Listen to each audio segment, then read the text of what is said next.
Hello दोस्तों, नमस्कार। स्वागत है आप लोगों का मेरी एक नई वीडियो में। उम्मीद करती हूँ सभी लोग स्वस्थ होंगे। तो दोस्तों, आज की वीडियो की स्टार्टिंग हो रही है रात के 9 बजे से और आज की वीडियो मैं अपनी पूरी फैमिली के साथ स्टार्ट कर रही हूँ।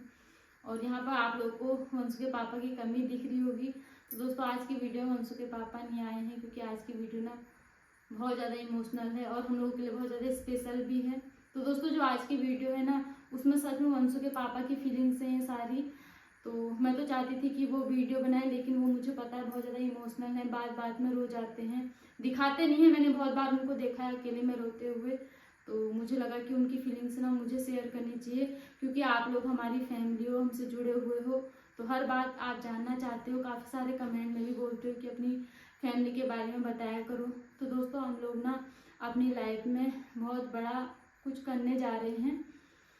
तो दोस्तों, जो हर मिडिल क्लास फैमिली का सपना होता है, सोच होती है, चाह होती है, तो उसी के लिए हम लोग भी सोच रहे हैं। तो दोस्तों, ये हमारी ना बहुत बड़ी बात है, इसमें हमारी बहुत सारी फीलिंग्स जुड़ी हुई हैं। तो आज जो मैं आपके बीच शेयर करूँगी। तो दोस्तों, आज जिस सपने के बारे में हम सोच रहे हैं ना, वो सपना कहीं ना कहीं मम्मी की वजह से हम लोगों को मिलने वाला है। तो मैंने सोचा आज आप लोगों को बताना चाहिए कि उस सपने को पूरा करने के लिए ना मम्मी ने इस लाइफ में कितना संघर्ष किया है, क्योंकि एक नॉर्मल बात नहीं है यहाँ तक पहुँचना। और दोस्तों, सच में आज जो हम जिस लेवल में है ना, ये सब मम्मी की बदौलत ही हमको मिल रहा है और मम्मी ने यहाँ तक पहुँचाने में बहुत ज़्यादा संघर्ष किया है। तो दोस्तों, आप लोग देखते होंगे मैं ब्लॉग में मम्मी को दिखाती हूँ, मम्मी बात बात में रो जाते हैं, इमोशनल हो जाते हैं, क्योंकि बहुत सारी कठिनाइयाँ संघर्ष देखा है लाइफ में। और जो इंसान जमीन से उठता है ना, वो सच में समझता है फीलिंग्स को, और बात बात में मम्मी की आंखों में आंसू इसीलिए आते हैं। तो दोस्तों, आज मैं आपको बताती हूँ अपनी सासू माँ के बारे में। बहुत सारे लोग जानना भी चाहते हैं और मम्मी से जुड़े हुए भी हैं, पर्सनली कमेंट करते हैं मम्मी के लिए कि आपकी सासू माँ की सोच बहुत अच्छी है, ऐसी सासू माँ हर किसी को मिले। तो अच्छा लगता है और कहीं ना कहीं मम्मी को भी गुड फील होता है, क्योंकि मम्मी हर वीडियो को देखते हैं, उसके बाद से आप लोग के कमेंट को रीड करते हैं। तो मेरे को भी उस समय अच्छा लगता है जब मम्मी बोलते हैं कि सब लोगों ने ना मेरे लिए अच्छा अच्छा लिखा है। तो दोस्तों, सच में उस चीज़ की मम्मी हकदार हैं जिस चीज़ के लिए आप बोलते हो मम्मी को। सच में मम्मी एक गुड सासू माँ, एक अच्छी माँ, एक अच्छी पत्नी, एक अच्छी बहू, सब में मतलब फिट बैठते हैं, क्योंकि मम्मी ने सच में सबके लिए किया है, हम लोगों के लिए नहीं, सभी के लिए किया है। उस समय जब पापा थे, पापा के लिए बहुत कुछ किया है। तो आज मैं आप लोगों को बताती हूँ अपनी सासू माँ की कहानी, संघर्ष की, मम्मी ने यहाँ तक पहुँचने के लिए कितना कुछ झेला है। दोस्तों, जैसा आप लोग को पता है, मेरे ससुर जी नहीं हैं, और आप लोग बोलते भी हो कि आप अपने ससुर जी को क्यों नहीं दिखाते हो, क्योंकि काफ़ी सारे लोगों को पता नहीं है, लेकिन बहुत सारे लोगों को पता भी है। और बहुत सारे लोग बोलते हैं आपके ससुर जी इतनी जल्दी क्यों एक्सपायर हो गए, क्या हुआ था उन्हें। तो दोस्तों, वो ना मैं आपको कभी एक वीडियो में बताऊंगी दूसरी, क्योंकि बहुत सारी बातें हैं पापा जी को लेके भी। तो दोस्तों, मेरी शादी को ना 5 साल पूरे कंप्लीट हो गए हैं। तो जब से मेरी शादी हुई है ना, मैंने भी परिवार में मतलब अपने ससुराल में आके काफ़ी कुछ सीखा है अपनी मम्मी को देख के, क्योंकि यहाँ पर मम्मी ने जितना कुछ मुझे बताया है, जितना मेरी नंदों ने बताया है, जितना वंशु के पापा ने मुझे बताया है ना, सच में मतलब ये सोच के बहुत ज़्यादा अच्छा फील होता है कि आज हम इस मुकाम में हैं मम्मी की वजह से। तो दोस्तों, अब मैं आपको बताती हूँ कि मम्मी ने अपनी लाइफ में कितना संघर्ष किया। तो दोस्तों, सबसे पहले तो जब मम्मी की शादी हुई, मम्मी थे 17 साल के, और मम्मी का जो मायका है एक विकट पहाड़ है, मतलब कहते हैं पहाड़ों की लाइफ पहले के टाइम पे बहुत ज़्यादा कठिनाइयों भरी थी, लेकिन जहाँ अभी मम्मी का मायका है ना, वहाँ अभी भी बहुत ज़्यादा संघर्ष है। क्योंकि हम कुछ टाइम पहले ही मम्मी के मायके गए थे, जब मैंने खुद अपनी आंखों से देखा कि वहाँ अभी तक गाड़ियाँ नहीं चलती है, वहाँ पर कोई सुविधा नहीं है, स्कूल नहीं है, कुछ भी सुविधाएं नहीं, ना हॉस्पिटल है। तो सच में तब फील हुआ कि मम्मी ने सच में उस समय बहुत संघर्ष किया है। तो दोस्तों, उस समय ना मायके में भी बहुत सारी कठिनाइयाँ झेली हैं, बताती हैं मम्मी कि हम लोगों ने कितना कुछ किया है। और उसके बाद से जब 17 साल की एज में मम्मी की शादी हुई ना, तो यहाँ पर आने के बाद ही मम्मी ने बहुत कुछ झेला, क्योंकि उसमें कुछ भी नहीं था, कुछ नहीं। बस पापा जी, आप लोगों को पता होगा, शायद बहुत लोगों को नहीं भी पता होगा कि पापा जी जो है मेरे ससुर जी गवर्नमेंट जॉब में थे, लेकिन उस समय गवर्नमेंट जॉब में ना कोई भी सैलरी नहीं होती थी, 2-3 हज़ार होती थी। और आप लोग समझ सकते हो 2-3 हज़ार में परिवार का खर्च चलाना कितना मुश्किल होता है।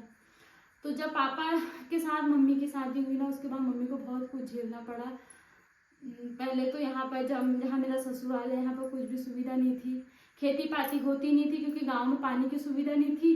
तो पानी से ही खेती पाती होती है, तो पानी नहीं था तो खेती से तो कुछ भी समझ नहीं सकते कि बिल्कुल भी इनकम नहीं होती थी।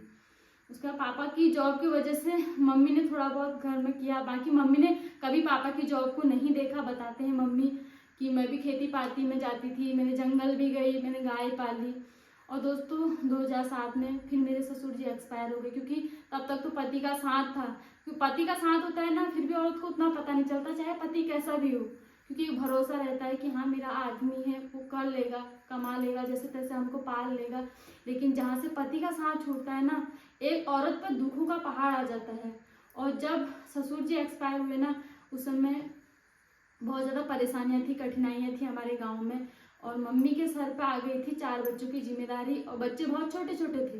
वंशु के पापा थे उस समय 11 साल के, और मेरी जो बड़ी वाली ननद जी दीदी हैं, जिनको आप देखते ही हो हमारे साथ, तो दीदी थी उस समय 13 साल की। और मेरी जो छोटी वाली ननद जी, सबसे छोटी वाली, वो 7 साल की थी। और मेरी बीच वाली ननद जी 8-9 साल की थी। तो दोस्तों इतने छोटे छोटे बच्चे थे, और इतने छोटे छोटे बच्चों के सर से पिता का साया उठना कितनी बड़ी बात है, ये मैं समझ सकती हूँ। जब मैं भी यहाँ पे मेरी शादी हुई तब मुझे फील हुआ। तो दोस्तों उस समय ना परिस्थिति ऐसी थी कि परिवार में खाने तक को भी भरपेट खाना नहीं होता था, क्योंकि सच में बहुत कठिनाई थी, खेतों में कुछ नहीं होता था और जॉब का कोई फिर साधन नहीं था। तो जब पापा जी एक्सपायर हुए ना, तो उस समय मतलब उनके पापा बहुत छोटे थे, उनको कुछ भी पता नहीं था। बच्चे ही होते हैं नादान, अबोध, उनको क्या ही पता रहता है। लेकिन वंशु के पापा ने ना, मम्मी ने जो जो चीज़ें वंशु के पापा को बताई कि अब तुझे 1 साल तक नियम धर्म से रहना है। और दोस्तों हमारे पहाड़ों में बहुत सारे रीति रिवाज होते हैं, जब कोई इंसान गुजरता है तो वंशु के पापा ने उस समय 11 साल की एज में वो सारे काम किए। तो बुरा तो बहुत लगता है, सुन के ही बुरा लगता है, लेकिन जब उस समय जो घटना घटी ना, सच में रोंगटे खड़े हो जाते हैं ऐसा सुन के भी, क्योंकि एक छोटा सा बच्चे के लिए ये सब करना ना कोई मामूली बात नहीं है। तो दोस्तों बहुत छोटे, इतना छोटा छोटा था। तो दोस्तों तो उसके बाद से क्या हुआ, 1 साल गुजरा। 1 साल था, हमारे यहाँ बरसी मानते हैं, तो 1 साल की पूरी बरसी हुई। उस बीच बहुत सारे नियम धर्म होते हैं, बाहर खाना पीना नहीं होता है, लहसुन प्याज नहीं खाना होता, बहुत सारी चीज़ों का परहेज होता है। तो वो सारे वंशु के पापा ने 11 साल में किया। मम्मी ने समझाया, क्योंकि मम्मी भी छोटे ही थे, मम्मी ने कभी कुछ ऐसा देखा नहीं था, पहली बार लाइफ में इतनी बड़ी घटना घटी थी। लेकिन मतलब जिन्होंने जो जो समझाया, वंशु के पापा ने सब कुछ किया। जब 1 साल की बरसी हो गई तो उसके बाद से फिर आई जॉब करने की बारी, क्योंकि मेरे जो ससुर जी थे वो गवर्नमेंट जॉब में थे। तो उसके बाद से जॉब जो थी वहीं पर तक ख़त्म हो गई थी। तो उसके बाद से मम्मी को जॉब के बारे में सोचना पड़ा कि आगे इन 4 बच्चों की परवरिश कैसे होगी, और गांव में कोई भी सुविधा नहीं है। तो दोस्तों मेरी सासू माँ भी ना सच में उस समय उतनी जानकार नहीं थी, होता ही है, जब तक पापा थे पापा सब कुछ कर लेते थे, जॉब भी उन्होंने करी। मम्मी को कुछ नहीं पता था उस समय तक कि जॉब क्या होती है, क्या सैलरी होती है, कहाँ पैसा आता है, कहाँ क्या होता है, कुछ भी नहीं पता था। मम्मी नॉर्मल अपनी गाय भैंस पालते थे, जंगल जाते थे, जितना होता था मम्मी से घर में काम करते थे मम्मी। उसके बाद से फिर मम्मी ने जॉब के लिए बहुत संघर्ष किया दोस्तों, क्योंकि गांव में बहुत ज़्यादा कठिनाइयाँ थी, यहाँ पर गाड़ी का रास्ता नहीं था। आज तो घर घरों में गाड़ियाँ हैं, सबके पास स्कूटी है, बाइक है, कार है, लेकिन उस समय किसी के पास कुछ साधन नहीं था। खासतौर पर हमारे घर में तो वंशु के पापा बहुत ही छोटे थे और कोई चलाने वाला भी नहीं था, ना कोई जानकार था इतना। तो मम्मी ने खुद पैदल चल के, हमारे यहाँ के जंगल का एरिया से पैदल चल के, ऑफिसों में जाके, वहाँ पर बात करके, जानकारी ले लेके, जैसे तैसे अपनी जॉब लगाई है। तो दोस्तों ये जॉब ना नॉर्मल नहीं है मम्मी के लिए या हम लोगों के लिए। और कहते हैं बहुत सारे लोग गवर्नमेंट जॉब है, ऐस है, पैसा आ रहा है, लेकिन दोस्तों जो ये जॉब करता है ना वही समझ सकता है, जिसने संघर्ष किया हो सच में। और दोस्तों कहीं ना कहीं आज जो भी है हम, ये कहीं ना कहीं हमारे बुजुर्गों का आशीर्वाद है, हमारे पितरों का आशीर्वाद है।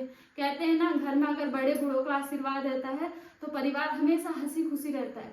तो सच है, मैं तो अपने उन बुजुर्गों का भी धन्यवाद करती हूँ, क्योंकि मम्मी हमेशा बताते हैं कि हमारे पूर्वजों ने भी बहुत कुछ किया है हमारे लिए, और कहीं ना कहीं उनकी अच्छे कर्म होंगे जिसका फल हम लोगों को मिल रहा है।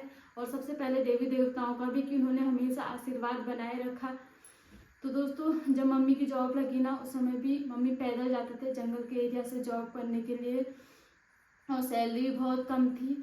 तो मम्मी ना उस समय छोटे छोटे बच्चों को घर पे छोड़ के जाते थे। तो दोस्तों आप लोगों को एक बात बताती हूँ, मम्मी ने तो बहुत संघर्ष किया है लाइफ में, 4 बच्चों को पाला है अच्छे से, बच्चों के शौक पूरे किए हैं। मेरी बीच वाली ननद जी जो है उन्होंने पॉलिटेक्निक की है, भले ही उस समय कमी थी लेकिन मम्मी ने किसी भी बच्चे का सपना जो है नहीं मारा है। चाहे जो भी करना चाहता था, बच्चे से पूछा है कि वंशु के पापा के लिए ना मम्मी ने मतलब बहुत कुछ कोशिश की थी कि अच्छे से अच्छा कोर्स करे, अच्छी अच्छी जॉब करे, लेकिन उस समय होता ही है परिस्थिति नहीं बन पाई वैसी, और होता ही है जो किस्मत में लिखा रहता है वही मिलता है कहते हैं। लेकिन मम्मी ने ना बच्चों के लिए बहुत कुछ किया है अपने शौक मार के, और दोस्तों इसी वजह से ना मम्मी बातों बातों में इमोशनल हो जाते हैं। तो आप लोगों ने देखा होगा पिछली वीडियो थी जो, उसमें मैंने मम्मी को एक छोटा सा गिफ्ट दिया था। और दोस्तों कहते हैं ना, एक जो गवर्नमेंट जॉब करता है वो अपने हर सपने को, अपने हर शौक को पूरे करता है। तो दोस्तों वो जो एक गवर्नमेंट जॉब करने वाले के लिए नॉर्मल बात है उसको साड़ी और सूट देना, लेकिन दोस्तों मम्मी ना गहराई से जुड़े हुए हैं, जमीन से हमेशा जुड़े हुए हैं। तो मम्मी ने उस चीज़ को गहराई से जाना, कहीं ना कहीं अपने इमोशन, अपनी फीलिंग्स को बाहर शेयर कर दिया। और मुझे भी पता है कि मुझे पता था कहीं ना कहीं दोस्तों मम्मी अपने बारे में नहीं सोचते हैं, तो मुझे सोचना चाहिए। तो बहुत ज़्यादा अच्छा लगता है कि हम लोग मम्मी के लिए इतना कुछ कर पा रहे हैं, और दोस्तों मैं चाहती हूँ आगे भी हम लोग करें। तो आज तो जो भी हो पा रहा है मम्मी की वजह से ही हो पा रहा है। मम्मी ने सच में बहुत संघर्ष किया उस टाइम पे, तो 4 बच्चों की परवरिश की, पढ़ाया लिखाया, और दोस्तों 3 लड़कियों की जिम्मेदारी होना कितनी बड़ी बात है उस टाइम पे। कहते हैं ना, लड़कियां जब एक भी लड़की हो जाती है घर में, सबसे बड़ी टेंशन हो जाती है कि उसकी शादी, और शादी के बाद जो खर्चा, बहुत कुछ होता है लड़की की शादी में। एक लड़की के लिए तो उतना कुछ नहीं होता है क्योंकि बहू आ जाती है, लेकिन जब लड़की की शादी होती है ना, उसका घर से जाना, बहुत कुछ खलता है। तो दोस्तों मम्मी ने 3 बेटियों की शादी की अकेले, और हमारी शादी भी की जब वंशु के पापा की शादी की। उसके बाद जब मैं अपने घर में ससुराल में आई, यहाँ पर आने के बाद मेरे भी हर शौक पूरे करे। ये नहीं सोचा कि मतलब ये बहू है तो इसके लिए अपना आप रहता है, जितना बेटी के लिए करता है ना एक इंसान, उतना ही मम्मी ने मेरे लिए भी किया है। और कहीं ना कहीं इसी वजह से मैं अपनी सासू माँ नहीं मम्मी जैसा ही मानती हूँ। तो मुझे बहुत ज़्यादा अच्छा फील होता है कि सच में इतनी अच्छी सासू माँ मिली हैं, और कहते भी हो आप लोग सच में, क्योंकि दिख ही जाता है, चाहे वो 1 घंटे की वीडियो, आधी घंटे की वीडियो, लेकिन फीलिंग्स ना इंसान की समझ में आ जाती है। तो मुझे पता है आप लोग भी फील कर लेते हो इस बात को। तो दोस्तों सच में आप लोग को बात बताऊँ, मम्मी के साथ साथ ना दीदी ने भी बहुत संघर्ष किया है, क्योंकि बाकी के जो 3 बच्चे थे, मेरी छोटी वाली 2 नंदे और वंश पापा, वो तो छोटे थे, लेकिन दीदी थोड़ी बड़ी थी, 9th में पढ़ती थी उस समय जब मम्मी जॉब करते थे। तो दीदी ने भी उस समय बहुत ज़्यादा हिम्मत दी है। मम्मी बताते हैं कि पापा के जाने के बाद ना सच में बहुत ज़्यादा समस्याएं आई, लेकिन आज ना मम्मी ने जो भी किया है बहुत संघर्ष से किया है। तो ये बात मैं आप लोगों को इसलिए शेयर कर रही हूँ क्योंकि अगर मैं जो हम करने जा रहे हैं वो आपको डायरेक्ट दिखाती ना, तो जो ये संघर्ष है शायद मम्मी का, जो हम आज पा रहे हैं ना, पाने जा रहे हैं, उसके पीछे कितना संघर्ष है, कितनी कठिनाइयाँ झेली हैं, ये शायद पता नहीं चल पाता। तो मैंने सोचा कि फीलिंग्स शेयर करनी चाहिए, क्योंकि एक नॉर्मल बात नहीं है हमारे लिए, बहुत बड़ी बात है, बहुत कुछ झेल के ये सब हासिल हो रहा है। तो इसी वजह से मैंने अपने विचार व्यक्त किए। वैसे ही मेरे भी नहीं है, वंशु के पापा के विचार हैं, और वो बहुत बताते हैं मम्मी के बारे में मुझे कि मम्मी ने इतना कुछ झेला है। तो दोस्तों अभी मम्मी भी यहाँ पे बैठे हैं, और दोस्तों जब भी मैं कुछ बातें बोलती हूँ ना, मम्मी इमोशनल हो जाती हैं बातों बातों में। और आज तो मम्मी की लाइफ से जुड़ी हुई बातें मैंने आपको बताई हैं बहुत सारी। तो आज कहीं ना कहीं अभी भी दोस्तों मम्मी जॉब करते हैं ना, भले ही गवर्नमेंट जॉब करते हैं, लेकिन मम्मी ने कभी भी ये नहीं सोचा है कि मैं एक गवर्नमेंट जॉब करने वाली हूँ। अभी भी हम लोग जो खेती है हमारे दोस्तों खुद से करते हैं, और सारी खेती ज़्यादातर हम लोग पीछे से लगते हैं, लेकिन सारी खेती ना मम्मी खुद की जिम्मेदारी पर करते हैं। भले ही मैं काटने में भी मम्मी की हेल्प करती हूँ, मढ़ाई में भी, हर काम में हेल्प करती हूँ, मम्मी के साथ जाती हूँ खेतों में। लेकिन दोस्तों अभी ना मेरे को भी उतनी नॉलेज नहीं है, क्योंकि मैंने भी सच में मायके में नहीं किया है। मम्मी पापा करते हैं बचपन में, आजकल बच्चे नहीं करते उतना, लेकिन यहाँ पर आने के बाद मैंने भी मम्मी को देखा देखी बहुत कुछ सीख लिया है, और मैं चाहती हूँ कि मैं हर काम में मम्मी की हेल्प करूँ। तो अभी भी दोस्तों इस समय हम लोगों ने ना बटाई में खेत दिया है, लेकिन मम्मी ने एक खेत अपने लिए रखा है ताकि मैं उसमें मेहनत करूँ। दोस्तों अभी के टाइम पर मटवा भी लगाया है मम्मी ने, घर में जो झीलें होती है, कद्दू, लौकी, खीरा, ये सब लगाया है, अदरक लगाया है, पिनालू लगाया है। तो दोस्तों ड्यूटी के साथ साथ ना खेती पाती को मैनेज करना और घर को चलाना कितना मुश्किल होता है एक औरत के लिए, ये मैं समझ सकती हूँ। फिर भी मम्मी हमको कभी नहीं दर्शाते। दोस्तों अभी मेरी कंडीशन ऐसी है ना, मैं मम्मी के किसी भी काम में हेल्प नहीं कर पा रही हूँ। मम्मी ड्यूटी से आते हैं सीधे खेतों में चले जाते हैं, उसके बाद घर आने के बाद भी मेरी हेल्प करते हैं। और दोस्तों पता है हमेशा ना मम्मी हमको एक बात सिखाते हैं कि अपने कभी बीते हुए दिनों को नहीं भूलना चाहिए, कि हम लोगों ने कितना कुछ झेला है, कितना कुछ संघर्ष किया है। अगर उन दिनों को याद करेंगे ना तो हमेशा मतलब सही तरीके से चलेंगे। अगर हमने आज के प्रेजेंट को देखा और प्रेजेंट को देखते हुए चले ना तो शायद आगे का फ्यूचर खराब हो सकता है। तो हमेशा अपने पिछले जो संघर्ष भरे दिन है उन्हें याद करते हुए चलना चाहिए। दोस्तों ये थी कुछ मम्मी से जुड़ी हुई बातें जो आप लोगों के बीच मैंने शेयर की, और काफ़ी लोग जानना भी चाहते थे सासू माँ की लाइफ के बारे में। वैसे तो बहुत सारी बातें हैं लेकिन अभी ना मैं ज़्यादा कुछ बोल नहीं सकती हूँ, जितना मेरे को फील हुआ मैंने आप लोगों को बता दिया। और दोस्तों जो लाइफ में हम करने जा रहे हैं वो आप लोगों को आगे चल के पता चलेगा। और मैं चाहती हूँ भगवान जी का आशीर्वाद और पितरों का आशीर्वाद हमेशा बने रहे, क्योंकि उन्हीं की वजह से आज ये सब हमको मिल पाया है, और हमेशा हमारे बड़ों का आशीर्वाद रहे। तो दोस्तों आप लोग ना हमेशा अपना प्यार और सपोर्ट बनाए रखना, और हमारी फैमिली से जुड़े रहना, और जो भी ना मुझसे गलतियाँ होती है प्लीज़ बताना कमेंट में, मैं सुधार करने की कोशिश करूँगी। तो फिर मिलते हैं आपको हम लोग नेक्स्ट वीडियो में, तब तक के लिए बाय। जय देवभूमि उत्तराखंड, शुभ रात्रि, बाय।